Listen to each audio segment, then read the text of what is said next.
जब आपके दिल के अंदर या जब आपके खून के अंदर मुनाफ़क़त भर जाए ना, तो आप ऐसे वर्ड इस्तेमाल करते हैं। जी हाँ, मैं बात कर रहा हूँ शोएब जट के बारे में और बासित अली के बारे में। शोएब जट साहब कहते हैं कि Babar Azam part timer batsman है। इसके साथ बासित अली साहब कहते हैं कि बाबर आजम को चाहिए बच्चों को बॉलें लेके दे, बच्चों को पैसे दे, उनके अगेंस्ट बाबर आजम बैटिंग करे, 100 बनाए और यहाँ से बाबर आजम का कॉन्फिडेंस बहाल हो जाएगा। माशाल्लाह, ये आप अपना जो आपकी राय है या ये जो चीज़ें आपकी है आप अपने पास रखें। आपने जो तीर मारा हुआ है हम सबको पता है, आपका जो करियर है हम सबको पता है, जिस तरह आपका करियर गया और जिस तरह आपके दिल में और आपके खून में बाबर आजम के लिए मुनाफ़क़त के कतरे दौड़ रहे हैं, वो सबको पता है। वो सामने जहर होते हैं, वो आपके चेहरे से जहर होते हैं। अब आ जाते हैं शोएब जट की तरफ। वो कहता है कि बाबर आजम पार्ट टाइमर है।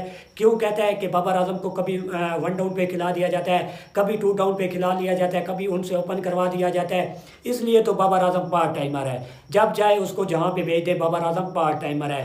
भाई साहब, मैं आपको बताता चलूँ, जिस तरह चैंपियन ट्रॉफी के लिए पाकिस्तान टीम का स्क्वाड अनाउंस हो चुका है, उसमें फ़खर जमान सिर्फ एक ओपनर है। जी हाँ, फ़खर जमान सिर्फ एक ओपनर है। इसलिए बाबर आजम का नाम सामने निकल के आ रहा है कि बाबर आजम से ओपनिंग करवाई जा सकती है। क्यों आ रही है? क्योंकि सैम अयूब इंजर्ड हो गया।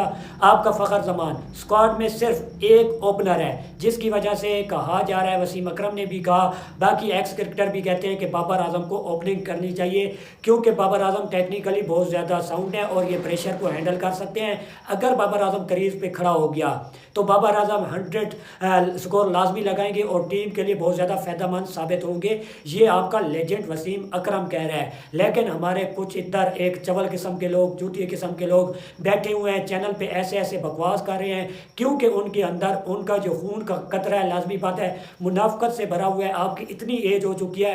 दूसरी तरफ अगर देखा जाए तो जट साहब का जो मतलब है हमारी बलोची ज़बान में अगर देखा जाए तो उसको हम चवल कहते हैं। जी हाँ, चवल कहते हैं और इस वजह से उसका नाम है शोएब जट, यानी शोएब चवल, जिसकी वजह से उन्हें मुल्क से बाहर निकाला गया। अब बाहर वो कहीं पे बस रहे हैं, लेकिन उनको व्यूज का चक्कर होता है। भाई, मैंने पैसा कमाना है, अगर बाबर के नाम से पैसा आएगा, अगर बाबर के नाम से व्यू आएंगे तो भाई साहब बाबर का मैं फ़ोटो भी लगाऊंगा, बाबर पे तनकीद भी करूंगा, क्योंकि तनवीर अहमद ने सही कहा था। भाई साहब, बाबर आजम इनके रोज़ी का ज़रिया है, बाबर आजम पैसे का ज़रिया है। अगर बाबर आजम का ये वर्ड इस्तेमाल ना करें, अगर बाबर आजम की तस्वीर ये ना लगाएं, तो इनकी व्यूअरशिप देख लेना, इनका पैसा कैसे आएगा।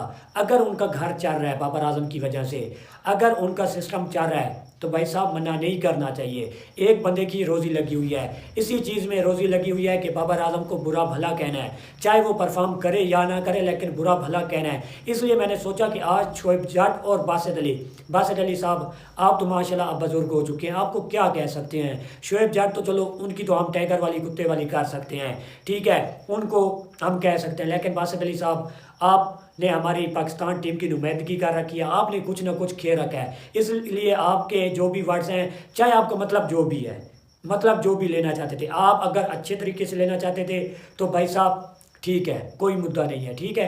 आप ये कह सकते थे कि बाबर आजम को डोमेस्टिक में जाना चाहिए, डोमेस्टिक में परफॉर्म करेगा तो तब भी आएगा, ऊपर परफॉर्म करेगा।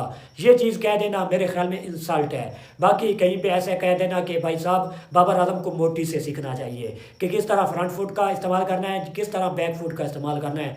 एक प्लेयर वर्ल्ड में डोमिनेट कर रहा है, क्या उसको नहीं पता होगा कि मैंने फ्रंट फुट कैसा इस्तेमाल करना है, बैक फुट कैसे इस्तेमाल करना है, किस बॉलर के अगेंस्ट मैंने कैसे खेल पेश करना है। एक वर्ल्ड रैंकिंग में नंबर 1 पोजीशन पे रह चुका है, टेस्ट में रह चुका है, यानी नंबर 2 पे तो रह चुका है। इसके साथ ओडीआई में नंबर 1 रैंकिंग पे अभी तक है, T20 में नंबर 1 रैंकिंग पे रह चुका है। 2 साल लगातार उसने नंबर 1 रैंकिंग पे गुजारा।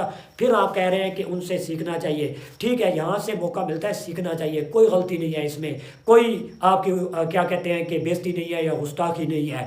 बाकी एक मेरिट होता है, एक बात होती है।